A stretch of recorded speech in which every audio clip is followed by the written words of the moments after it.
Welcome to Hort Culture, where a group of extension professionals and plant people talk about the business, production, and joy of planting seeds and helping them grow. Join us as we explore the culture of horticulture. Welcome to another episode, and we hope wherever you are warm and it's spring-like, and you're not too but hot. Not too the warm. Wind isn't Not smacking too you. warm. Yeah, not too warm. I said warm, not hot. Okay. I was sweating earlier. That was concerning. Glistening even. Glistening. Well, we are joined. We have a full room today. We have three wonderful guests today. So we have Hunter Ann and Spencer from KCARD and Dr. Steve Isaacs from the Ag Economics Department. So we're happy to have all of them on there. And if you've been listening for a while, you know that we've had KCARD on a couple times. So we've got some great episodes by then and more to come today. But I do have a question for all of you. Here's our icebreaker. And if you're a listener, I want you to also answer this question. See who you relate to. If you were a berry, what kind of berry would you be? I would be a raspberry. A raspberry. I want to be a golden raspberry specifically, in case anybody wondered. No one was wondering. Everyone already. I mean, you don't know that. You don't know what our listeners were wondering. I would be a golden raspberry. You're more of a bronze raspberry. Wow, after the Olympics just passed, I feel I'm a little offended by that you don't. You're think on I the would podium. Win gold, You're on the podium, but not the top of the podium, Brett. But it's fine. I mean, whatever. You placed. Okay, so good enough. I'd be golden raspberry. Okay, I'd be Huckleberry Hound. There you go, Huckleberry. Huckleberry's a good one. Yeah, that's sort of one on the fringe. I like it. I like it. Brett, what do you got? Well, I'd like to hear from Hunter Ann. Looks like she's ready with a berry. I know she was like rubbing her hands together. She's like, "Ooh, like this is a first. I've never been asked such a question. Such a weird introduction. You're welcome. Thank you, Alexis. I guess I'm gonna say a strawberry because that's probably what I'm most excited for when they're finally in season. It's like we gotta go now. I would nominate strawberry for the biggest gap in amazing flavor between local and non-local berries. Oh, I agree with that. 100%. It might be the biggest gap. I don't know. So bring in that local flavor. Yeah. Spencer. So I had to look it up because it's been a while since I've had enjoyed one of these berries. But you ever hear of a Marionberry? No. Is that a ground berry? So it's from they only grow. DC. They only grow. What's that? Marion. I'm pretty sure that's what they're called. They only grow in the Willamette Valley in Oregon and Washington. Oh wow! Huh. And all right. It's like the best pie I've ever eaten. A Marionberry. I'll have to look that up. Marionberry. Yeah. And it's a very site specific. It sounds like. Yeah. Very much so. I tried to bring plants home with me, and they wouldn't allow it. So. I just wondered if that was it was a berry that you don't just go on a couple of dates with, but you actually, Oh, it's Marion material. Yeah. Oh, yeah, God. that's a Marionberry right there. Wow. It says it is a hybrid blackberry, created in Oregon in the 1940s. Okay. Great for pies. So it's a fantastic pie. Sounds like it's worth the travel to Oregon. Yeah. Worth the trip, it sounds like. Awesome. Yeah. Ray, you're going to pull out some folksy thing that's going to make me... There's so many good ones. I forget the ones which I'm not going to pick. Last year, Alexis, we saw fields of them. They were real bitter. What was the berry? It wasn't gooseberries. Aronia? Currants? I thought, they were currants. They were currants. Yes. They've got that look, but you got to watch them. You got to approach carefully because... they're not as good as they seem. So yeah, currants. I think we have black currants and every manner of currant. But yes, looks can be deceiving, I guess is where I'm going with that. Yes. So Ray's claim to fame is, I'm not as good as I seem. No. And that's a pretty low bar, and I'm underachieving under that. So perfect. But those berries, I was kind of surprised. Beautiful berries, and they had a whole farm of them. And I kept asking myself, why do they have a whole farm of these? We tried. They made good ice cream, though. They did. We tried 30 varieties, and my face was contorted as if, something bad had happened at the end of that trip. So confirmed, if you put it with a bunch of sugar and fat, It is delicious. Kind of like a Marionberry. Kind of like a Marionberry, maybe. Yeah. Yeah. All right, Brett. That's it. That's it. I like to think of myself as Brett, that's my thing about rhubarb. There's not enough sugar in the state of Kentucky to make rhubarb edible. But you mix it with strawberries and enough sugar, and you've got magic, Steve. You've got magic. That helps. I don't know. It's still questionable at best for me. Okay, I also am kind of like, is this what y'all are real excited about? Are you sure? Yeah, I think it's botanic resilience makes people just like, we got to figure out something to do because this thing is doing good. It grows. It keeps growing. Yeah. So, yeah. I mean, I think of myself as equal parts Wendellberry and Chuckberry. Oh my goodness! I would say that maybe an elderberry. Okay, that's a good one. Because everybody says that it's good and beneficial, but it's kind of an acquired taste.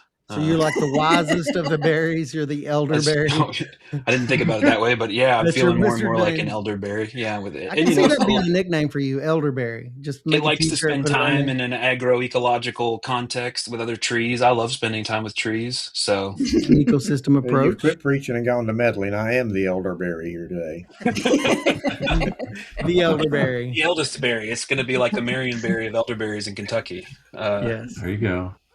Yeah, we've covered a lot of ground with this berry talk. I mean, I've got 2 or 3 ideas I'm going to have to research after this. So. Okay, so you're welcome. Please stop judging my question so harshly. I loved that question. Act like I don't know what I'm doing. That was a good horticulture question. Well, one of the things about a lot of berries is they're perennialized. So they're going to be there, especially brambles, going to be there for a long time.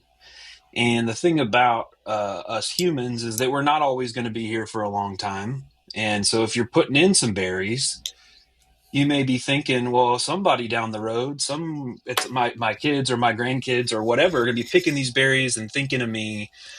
Doesn't always exactly work out that way. So Steve gave a presentation at our fruit and veggie conference, horticulture conference in Kentucky about farm transition. And it's been a topic lots of people have been thinking about and talking about. You've seen statistics about the age of farmers and the shrinking selling off of farmland, all these things happening across time. And so we decided to pull these 3 amazing folks in to talk a little bit about this. Who's going to take care of the brambles when I'm gone and all the other things, including the farm that they're located on. And so I think maybe it would be helpful just to start out. How long have you all been working in this farm transition space? What's your involvement with it? Maybe we'll start with Steve, and then maybe move to Hunter Ann, and then to Spencer.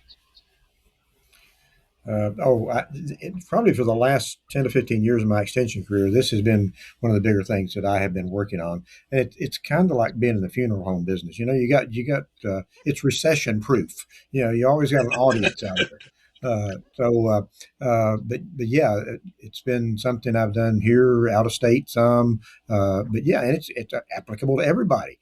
I mean, at a pretty good size venue a couple of years ago, somebody asked, "What's the most unpopular thing about this?" I said, "Well, you're all going to die."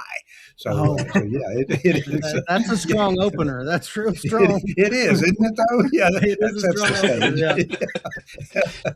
Now with our cheery thoughts out of the way, with our botanical names, we like the Latin, the Asclepias tuberosa and things like that. But this is sort of the memento mori version of that. Remember that you too are mortal. So you've been what are the kind of the places and ways that you've engaged with this across time, Steve? Well, since I'm an state extension specialist, it's been a lot of county meetings, multi-county sessions. Oftentimes they would be sort of sequential or half day or full day, and try to bring some other folks in because I am not the professional in the room. I am not the attorney, the accountant, the tax advisor, the financial planner. So oftentimes we would do this in some sort of a multi-meeting setting and bring in some of those professionals. Also, it has been really, really helpful to work some with our specialists over in family and consumer science, because they look at this more from a family side than necessarily the farm management side, which is my approach. It involves some relationships. This does too. It's one of those things that I've seen go a lot of different ways, I guess. And Steve, I know that you've done other programs that that some others of you on the podcast today may have been involved with. But like, would you consider like side programs like the Kentucky Ag Leadership Program? I mean, is that really kind of, somebody said that was kind of a part of farm succession planning? I was like, how is that? But they said, well, it's the future management, the management aspect. And I didn't know if you considered stuff like that kind of as a part of that too. And I had never considered it that way, that was kind of addressing kind of the future generation, sort of as far as management on the side. Oh, absolutely right. I think that's an interesting observation, and certainly we say that the reason for developing leaders, or the job of leaders, is to raise up new leaders.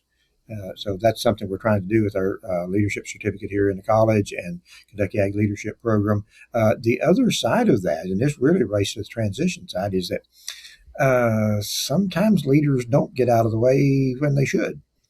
So, so I have this presentation called "When It's a Long Time Too Long," and it deals with fossilization of leadership. And in a lot of ag or rural organizations or institutions, we have people that like being there and they like the perks of the job and they like the status, and they tend to want to brag about the fact that, yeah, I've been in this role for 40 years. Well, if you are, you've kept two other people at least from being in that leadership role. So that is an interesting side twist on the whole notion of transition planning. Well, when they said that, I was like, wow, this farm succession planning, because my first time realizing that it involves a lot of different things when you're talking about succession, and some of the information I've seen from, some of the other programs that those on the, podcast today kind of will be talking about, I'm sure. But I was like, wow, this is a big topic. It's a big topic. And that was the first time a couple of years ago when someone said that dawned on me that it's more than just asset transfer. You mentioned FCS is involved in that, and all the relationships and this, that, and the other. So very cool. Steve, I haven't observed that fossilization of leadership, but it sounds interesting. I'll have to look it up and see if I see it anywhere. Hunter Ann, what about you all? So for those who maybe aren't familiar with KCARD, they are truly one of the gems of our Kentucky agricultural world. They do a lot of support for things like business planning and market research and analysis, and all kinds of direct support to producers, and have been doing it for the last 25 years. Congratulations on your upcoming anniversary. But this space of farm transition, in broad sense, you've been engaged with it for a long time through business planning and other things like that. But there's kind of this more recent stuff that you have been up to. What can you tell us about that?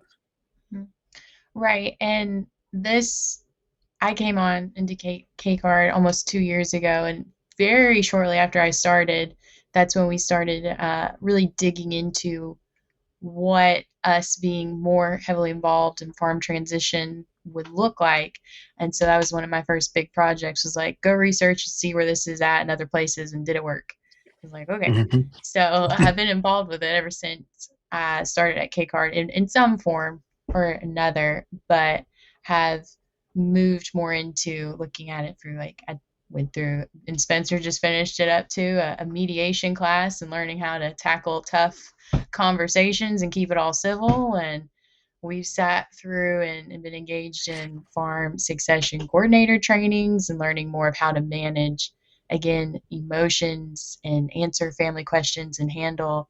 I mean, someone had already said it. There's a lot of emotion. There's a lot to tackle within, more than just this transfer of assets, but we're also dealing with people, and people can be great, but they also can be their own bunch of emotions. It's hard to predict how they'll go. And so we looked at it, how we may help manage the conversation in a highly emotional situation. But we're also kind of similar to what we would do in a business plan. We're looking at, what are people's goals? What is the realistic state of the farm, and where do we want to go, and how do we create the plan to help them get there? So it's a similar process, just in a different context. But we were already doing some transition planning when talking about business planning and development, what that looks like, and the continuation of it. So it was a natural fit also with the technical assistance abilities of KCARD for us to move into this space. And so we tackled it head on. If Alexis Ray and I break out into a fight, we will look to you to mediate That's that right. live on the podcast for maybe I'd say a get into your demo. corners. We're going to do what I we don't need can any to. mediation. I'm gonna win. We That always sounds have like That someone who needs mediation. equal exactly. It's versus like, fairness. okay. It's a rumble. I'm the problem. Yeah. Well, see, you So I'd mentioned say in we the got to go into different rooms. We'll come back later. Time out, Alexis. Time out. breakout rooms. Brad. That's right. So Yeah. Yeah. so Is you it mentioned helpful if when you we had control of the mute key? Would that help with mediation? If I could have a real life mute key, we would probably be way faster. Yeah. Good thing about an online meeting is if something gets thrown at you, it doesn't hurt as much if you're online. Maybe that could be incorporated into the meeting notes. Yeah. I'd like to That's approach right. this meeting in lecture format. Please, everyone, mute yourselves, and I will share everything that we're going to do here. You mentioned when we were warming up, you were talking about the kind of the complementary but separate nature of estate planning and transition planning. Can you just put a little bit of context around that and what you meant by that? And I think you all are kind of landing in the transition space more, but there's implications for both. And I had always heard, or wouldn't say always heard, but had heard a lot of succession and estate planning used pretty interchangeably. But the more we were digging into this topic, specifically of transition planning, there was a realization that we're talking about two different things, or they should be, because it boils down to I'm not an attorney. I don't want to be an attorney. And there's other people that do a really good job of being an attorney. And that the estate part, that is where those legal professionals come into play, and they know the ins and outs of the law that surrounds estate planning, and that is very much needed. But what we're looking at with the succession plan is not necessarily like the tax code and all that fun stuff, but looking at the transition of leadership, like we were talking about sometimes when leaders have a hard time of letting go and have been there for 40 years. Like there's a lot of institutional knowledge there that maybe not necessarily has ever been communicated to the younger generation. And I kind of think of in that space of we're talking about where a certain piece of equipment is and how you have to hit it in just the right spot. And then it goes, and then we can carry on with our task. Like that stuff's not written down or in a tax code or necessarily in an estate plan, but we can put it in our succession plan, so to speak, like what makes the farm run and work within a season or for a particular task. But also we've all heard the conversation of like, well, I don't know what's going to happen to the farm once it's done, if it's me, if it's so-and-so down the road, or who gets it. And we can kind of help guide those conversations so the whole family knows the plan. And what I meant by like estate plan, succession plan, they can be complementary, is we can put that succession plan or that transfer of knowledge and of roles and of leadership into an estate plan. And we've hashed all those fun conversations outside of an attorney's office. And again, I love the attorneys because I cannot do, nor do I necessarily want to do what they do, but they are expensive. And if we can hash out the awkward conversations outside of the attorney's office without the meter running, that ends up being a much more favorable bill at the end of all of that. But also, sometimes folks get nervous talking to attorneys and hashing out their family, maybe tensions in front of other people. So I mean, I'm not related to them. I'm not their attorney or their tax professional. So it's like, you want to tell me the dirty laundry, I guess you can. And we'll figure out a way to navigate through it. Hunter Ann's like, I didn't know I was a therapist now, but apparently I am. There have been times like, well, maybe I should have paid attention a little bit more in certain classes when we were discussing those things. But it is a little bit like a family therapy and vent session. And sometimes people just need to air that out, and then we can get down to the actual planning and focusing on the goal once they've gotten whatever it is off their chest sometimes, and we can move past. Well, Hunter, you make a really good point. the families need to know what they want before they go for the professional Right. help. That's going to obviously cost them some money. So if they've got this worked Yeah. out and they have sort of a plan in their mind, then you can pay somebody to help facilitate that, and you need to do that. Yeah. So you make a good point.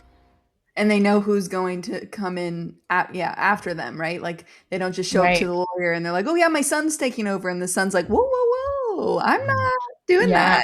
that." They get expensive. Yeah, the meter's running at that point. And just the value of knowing, like, for instance, what documents you need to have in place when you go to legal, and, like you said, just your goals. Just knowing that has a lot of value because literally time is money when you get to legal, I'm sure. And that time is Mhm. not cheap in that, Right.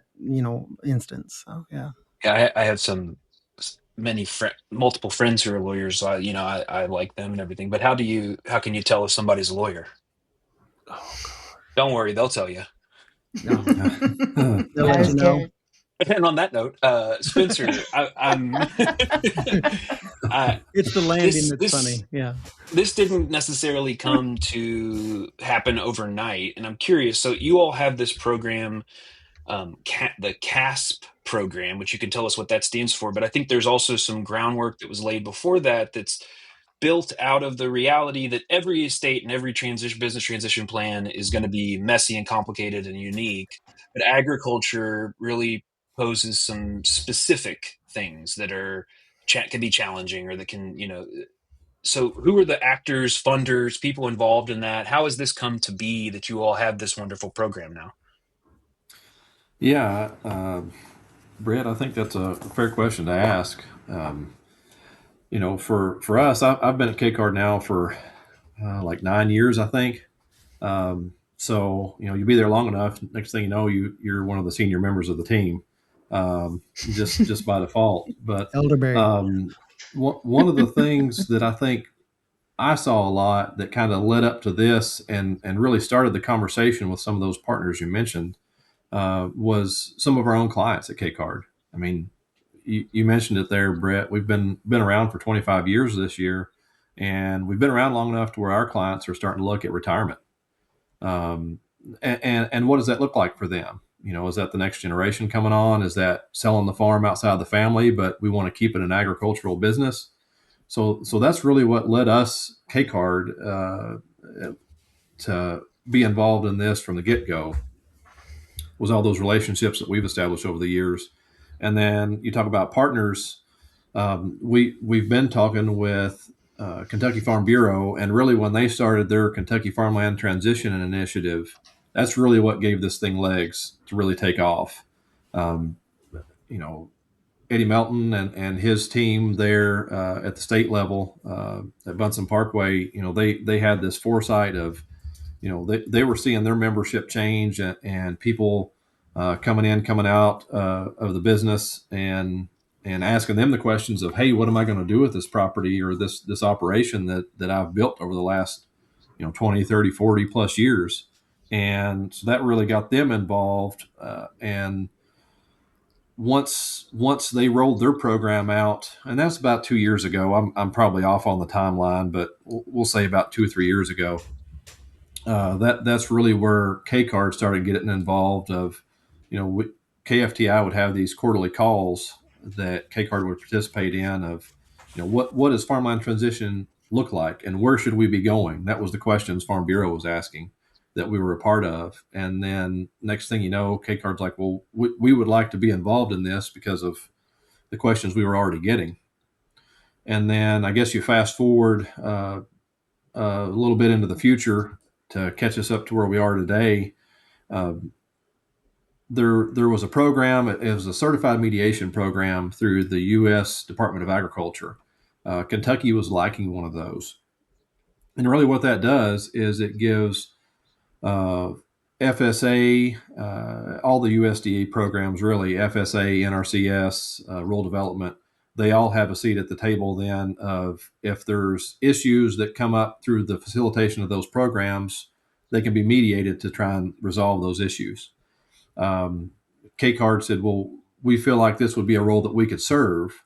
By providing that service, it also opened us up to receive funding to focus on the transition side. that we're all here talking about today. And then I think another thing that I need to mention too is Kentucky Ag Development Board, Kentucky Office of Ag Policy. Uh, that administration has seen, I think, also the same thing. They've been around long enough now to where they're getting the same questions KCARD was and Farm Bureau was. So it kind of brought us all full circle to say, well, how can we work together to make those things have a solution? And then you tie it in with Dr. Isaacs being here, tie UK into the mix. And that's really the full circle moment for KFTI starting the process, pulling in KCARD, pulling in UK, and then starting the certified mediation program that KCARD's a member of now. That also has, I think, Steve, if it's all right if I mention that, it's given the opportunity for a focused effort on UK's end. Not that there hasn't been, but an actual extension specialist that's going to focus in on that has also resolved from this programming that And all Spencer, three of these partners have been a part of. Emails have been flying fast and furious for the last few days, and it looks like we're going to be able to post that position perhaps by the end of this week. So that is going to be a real feather in the cap to be able to bring somebody in to look at that all the time. That will be their job. Yeah. Well, for the next part of this conversation, I thought I would throw some ideas out and just hear your all's reaction to this or things that you've come across with this. One of these is just me straight up stealing from Steve's presentations, and talking about the idea in a navigating a transition plan. People are thinking about this. Who starts the conversation? Who's the one that in the family that I hesitate to say should, but I'll just go for it. Should start the conversation. And have you all seen that play out in different ways? Any thoughts on that? Well, I love having audiences where there's a lot of gray heads in there because I put the burden on them. It's a very difficult conversation for younger generation to start. Because as soon as you start the conversation, it's almost imbued with the notion of, well, what am I going to get out of this? And so I would much prefer the senior generation start this. And one of the ways I've used this as a way of killing the conversation is when the senior generation says, don't worry, I'll take care of you. That means I don't want to talk about this. So I'd say rather than say, don't worry, I'll take care of you, that generation needs to be saying, here's what we're going to do. This is what we would like to do in the future. So, Brett, I'd put the burden on the older generation because it is so difficult for the younger generation to start. However, as an example, a younger generation that was having difficulty getting that started finally just said, okay, Mom, let's start at the end. What songs do you want at your funeral? and then they work backwards from there. So, so younger generation can start it, but it's much harder for them to. It's interesting that's the case. Has that played out in your all's experiences? What's the? Yeah, I'm curious. Yeah, so I think from my side of things, and maybe it's just the stage of life that I'm in, I'm getting the questions from the people who have been in the family operation for 10, 15 years out of school now. That's where I'm getting the questions from. I think they're not looking at it from the greed standpoint that's been alluded to. They're looking at it from, I've been a part of this operation. I've helped build this operation. No disrespect to the generations before me. I mean, I'm standing on their shoulders to get here. But we've all found our lanes and stuck to them to grow what we've got now today. But they're looking at it from the standpoint of, if something happens, do I still have employment? Am I still a part of the operation? Do I need to find another job before all this hits the fan? So that's where I'm getting the questions from. I like Steve's comment about, my age and younger approaching it that way to start the conversation. But I do feel like that it takes some of the onus off of those 20 to 40-year-old folks, if the older generation starts it, because then it's kind of been blessed of, hey, I see this as an issue, and then I'm ready to talk about it. So let's have the conversation. That seems to make sense. What I heard, from your comments was, and I know it's not uncommon for farm families, some to be on the farm, some to be off the farm. But let's say a certain segment of the farm family, the ones that are on the farm, yeah, they've kind of got a big dog in that fight. If it's their goal to stay on the farm, I mean, and I'm sure that's one of those mediation things to square that once you get everybody to the table, those that are off and those that are on the farm, and that gets to that whole equal versus fair, conundrum, and working out issues like that. In addition to everything else, I'm sure that gets in, you know, uh, to some touchy areas and takes some discussion. So it's probably just not a 30-minute session with you all that are involved with this. It takes what, a little bit of time, I imagine this process does. For sure. Yeah, it does, and I think the key for listeners to think about is it doesn't necessarily mean that it's all in one. I mean, it's not a one. We don't have one conversation and it's done. It's not like you set aside your whole day. Let's bite this thing off in chunks because everybody's attention span is different, right? How long they want to dial into something, especially when it's heavy like this one can be at the start. So let's break it up in pieces. Yeah. Do you have a typical first bite that people tend to take, or that if you have somebody who comes and they're like, we know we need help, but we don't know what help we need. What's your some kind of like a first step that might not feel so overwhelming or so daunting? I tell folks just start writing down your assets and how they're titled. If you don't know where to start, just start. We got to know what you have first to talk about it in the sense of what do you hope to pass on and what's the plan. But we have to have a pretty up to date look at what are we talking about, what all is in the pile, so to speak, and even looking at and something. And Dr. Isaacs, you mentioned this. I was like, I'm going to add that to every PowerPoint, is like looking at your digital estate and the passwords and where's everything at, and also your bank accounts and where are they at, what do you have loans out there at what bank, and do you have someone else on your bank account that if something tragic were to happen that they could access those accounts, are kind of the first things. Like, let's just start getting a lay of land of what even we're talking about within this conversation and start writing it down so we can have a pretty good view of what we're looking at. So I can you call that my if I go missing folder, but I feel like I need a better, like, non-scary way. Where's your passwords at, Alexis? Yeah. Where's all the account passwords? If I go missing, here's how to access everything. But I feel like it could be more positive. Well, I mean, it's a hard topic to talk about to begin with, Alexis. Yeah. so If you go so missing. the digital estate thing, I'm assuming you're not exclusively referring to those NFTs of ape pictures that I bought back in 2021 that don't have any value anymore. I assume you're talking about something else. Can you expand a little bit on what you all mean by that digital estate thing? I'll tell you the first part of your question. Like that's up to you. Like, I'm gonna let you decide how you I kind of want take to be care of buried with them, but I can't figure out a way to turn a A digital yeah, NFT digital into, asset. yeah. Flash drive. Just stick the flash card in there, or flash drive in there with you. Yeah, just your Perfect. digital token, Brett, you're going to be put in with that. I was just kind of curious if you guys have like big categories of things when you're working with people. I know you guys have talked about assets and touched on management a little bit, but is there like big categories that you guys think about behind the scenes? Let's say Joe calls you up, Joe and Emily, the family, and they want to have this conversation. I mean, is there kind of categorizations you walk people through, or how do you guys break it down behind the scenes for people? I mean, what's your game plan? Is there a kind of a game plan, a structure that you guys think your way through with people? So I think it depends how the inquiry comes in.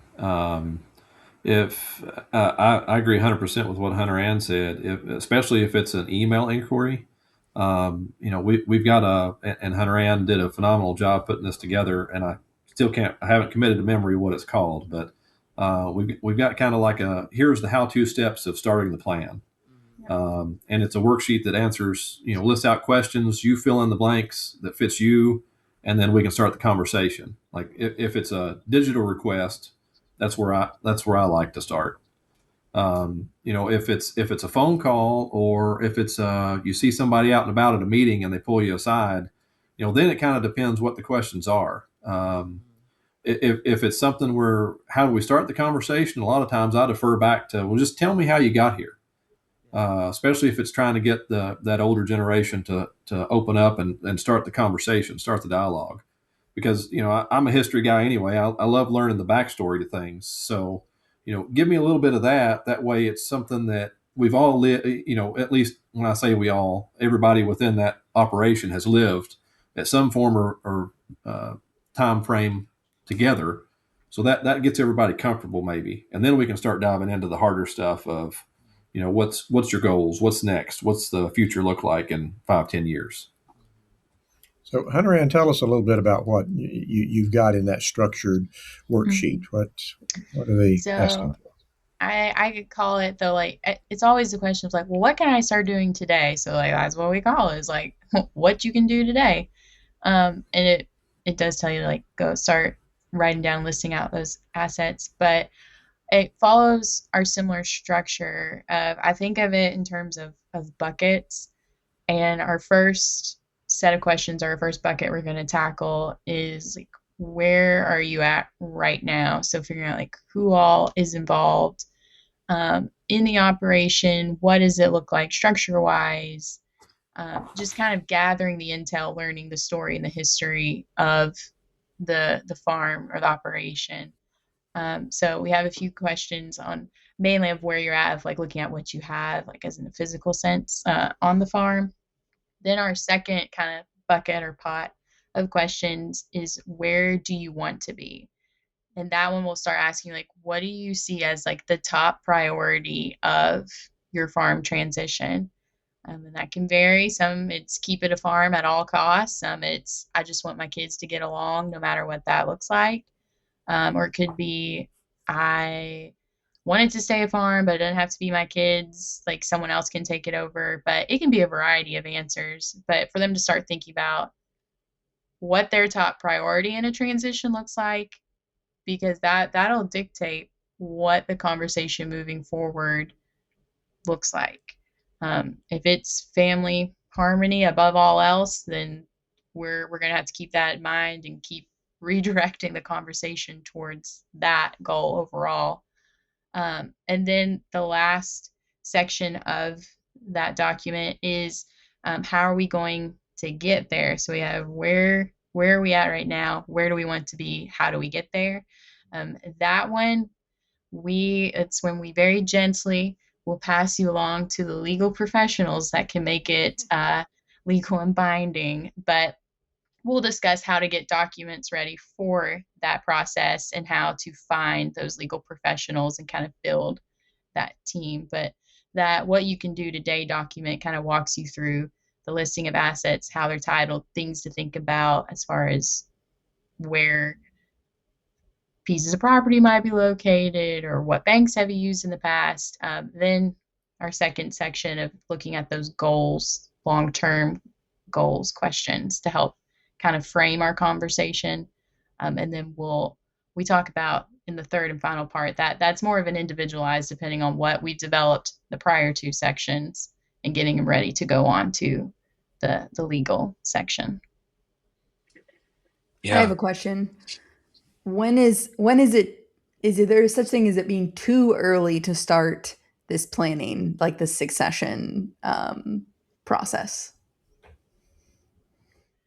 I used to say no, but I had someone want to have that conversation and their children were like in elementary school. It's like that's kind of hard to hard to do goal setting, smart goals with kindergartners. Yeah. So not that. So now I change it to possibly, depending on who we're talking about in the conversation. Because it really is a family kind of discussion, isn't it? I guess that's what you're getting at, is you want everybody to be able to be at the table and take part in that. Is that the case? I mean, everybody that it impacts, it sounds like, Well, yes, but then Hunter Ann makes a good point. There's a time when you're too young to have a substantial that conversation. But part of that conversation that does need to be had, maybe when the 8-year-old is not around, is okay. If something happens to us, what's going to happen with the kids? I mean, that's part of the plan. Do you have a plan in the event of bad things to be able to get them to 21 or 25?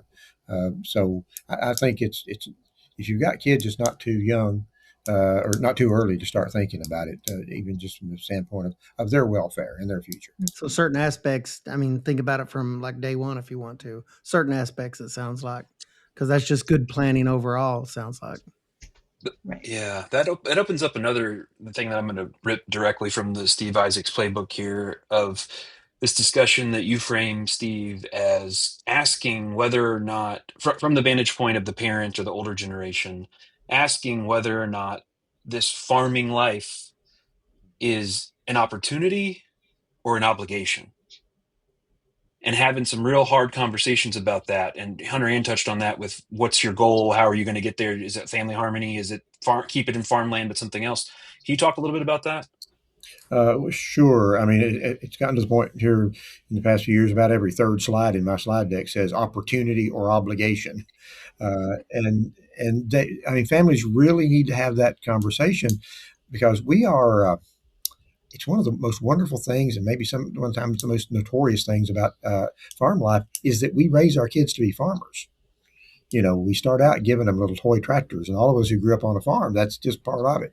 I didn't even know there was a term for that till I got prowling around looking at some other stuff, and psychologists have a term for that. It's called identity foreclosure. When you decide what somebody's going to do, even without their knowledge or consent or acceptance, and it's not just farming. I mean, you could be. Let's face it, you're probably root for a sports team because you were raised that way, and you never give it a thought to do anything else. Yeah, exactly. Yeah. Oh man.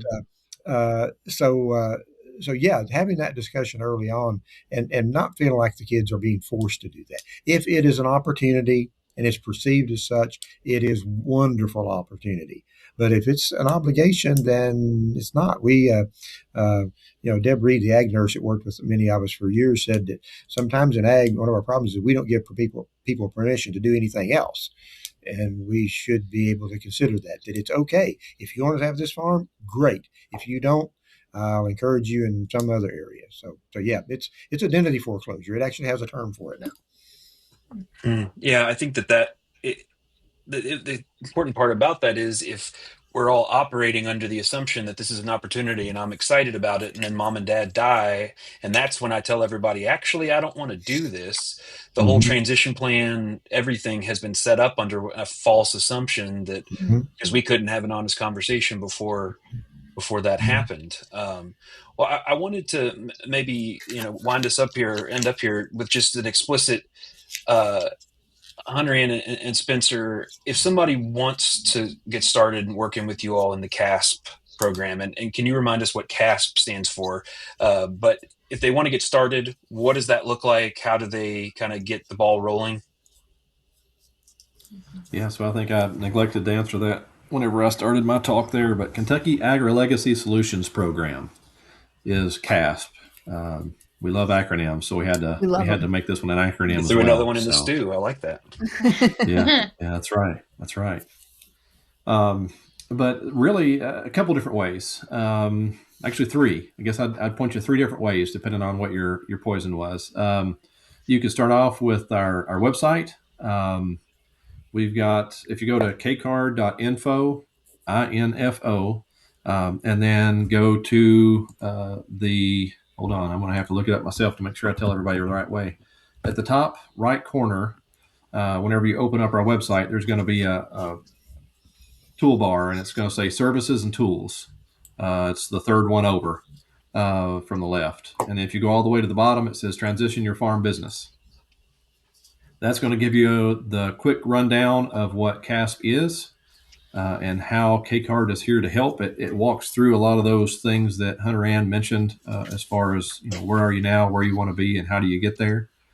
The second thing, if you just want to reach out with an email, CASP, KASP, at kcard.info. So CASP, KASP, at KCARD.info. and that's going to go to Hunter Ann. So Hunter Ann watches the email contacts that we get. The third thing that I have in my possession at the moment is the phone number. So we have a dedicated phone number for CASP, and I'll throw that out here at 859-417-2592. That's the three ways of getting a hold of one of us within the program. And then the other thing too, you can download the where are you at worksheet that Hunter Ann has put together. You can download that and even get started on your own before you do any of those things. If you want something to do before you engage with us. And Hunter Ann, what does that process look like once the ding goes off, it's in your email inbox? How do you kind of reply? What's the first steps? What's the process? I assume you just call all the family members immediately and get on a Zoom call at that moment. But Yes. no, It's but instant. there's It's an amazing. opportunity to get slowly on ramp to this process, right? Right, right. So generally, if I had to, we had to categorize my emails. Usually, it's people that are actually wanting the main KCAR line at this moment. So I will very nicely say this, thank you so much, and pass them on to the correct avenue. But a lot of times, what if someone's just wanting more information about the program? I'll send them. I'll send them that what you can do today and our general like process document that breaks down what working with us would look like. Of some of the questions we'll go through, how we can help you prep for those legal meetings down the line. Just kind of give the rundown of what we can offer if they're wanting more information. But some people very much are like, no, like I know I need to do this. And so that'll definitely send them what you can do today to get started document. I'll take their contact information and set the reminder to in about 3 or 4 weeks, give them some time to really think over their answer and reach back out and see how we can help further if they're ready to move forward, need some more time, just kind of what their general need is at that moment after they have received that kind of starting info. Mm-hmm. We Awesome. didn't ask, is there a fee to this service? No, that's the best part. I don't know how we forgot that. It's free. I knew the answer, but I wanted you to like shout it about how awesome I need to this keep a resource sign is. on my desk and just hold up. No, it's free. It sounds like Free you guys hugs, work with a but lot it's of free succession planning. free succession planning. Sounds like you guys work with some awesome groups too. I guess I didn't realize until I started looking over some information for today that there are so many groups and kind of umbrellas that kind of fit under that's working in this area. And sounds like it's going to get expanded, Dr. Isaacs, maybe here in the future. Yes, I hope we're going to have a better extension presence in this. Some of us been working in this area, but it is such a big area. It's difficult to go out there. And we simply haven't had the resources to do what Hunter Ann and Spencer and KCARD are doing, and that is sit down with people and do this. I also think we'd be remiss, and I think it's been evident in our discussion today, that this is not just one person who's going to get you through this. You need those legal, tax, accounting, financial planning resources.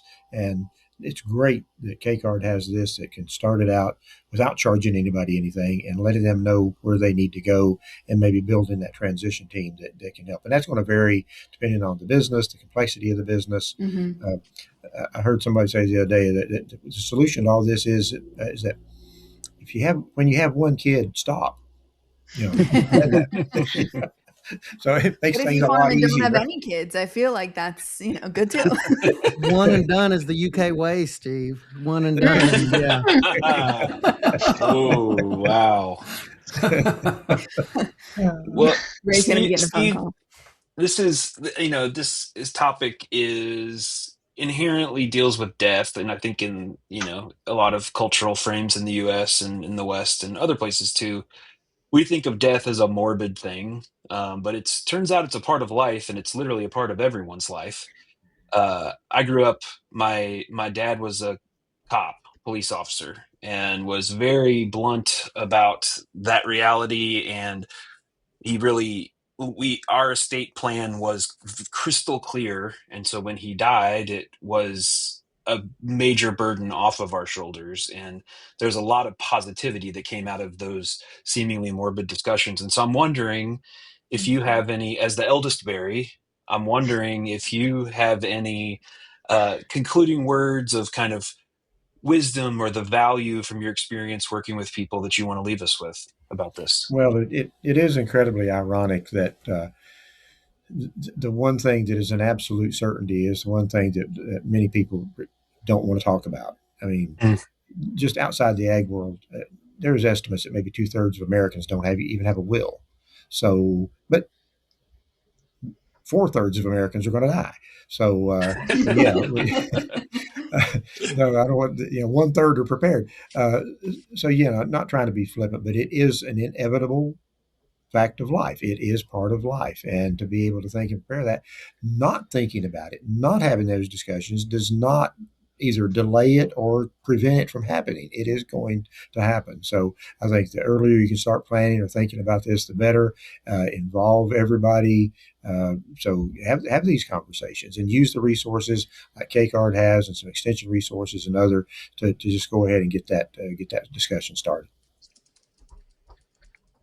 Awesome. That's great. Well, we really appreciate you guys being here with us today and telling us all the things that we should be doing if we go missing, or just want the next generation to have some a good experience, right? Whether they're family or just someone purchasing and wanting to farm. Sometimes we forget that there's lots of people out there who there's a whole host of students right now at the University of Kentucky who want to go farm. So those of you who are in leadership positions, trust me, there's someone who wants to come after you. But anyways, we appreciate this. We're going to post all of those links in our show notes so that people can find you easily, as well as they can follow us on Instagram at Hort Culture Podcast, and we'll post some of those. We'll tag KCARD as well on there so that people can. We like easy clicks, right? We like to be able to get around. If this was helpful for you all as listeners, please leave us a comment in there and let us know if you want to hear more about this type of thing or something along these lines. We'd love to be able to do that. We always love having our KCARD pals on here, and I mean Steve's pretty cool, I guess, in some situations. So anyways, we appreciate you guys. Thanks for being here, and we hope you join us next time. Have a great one.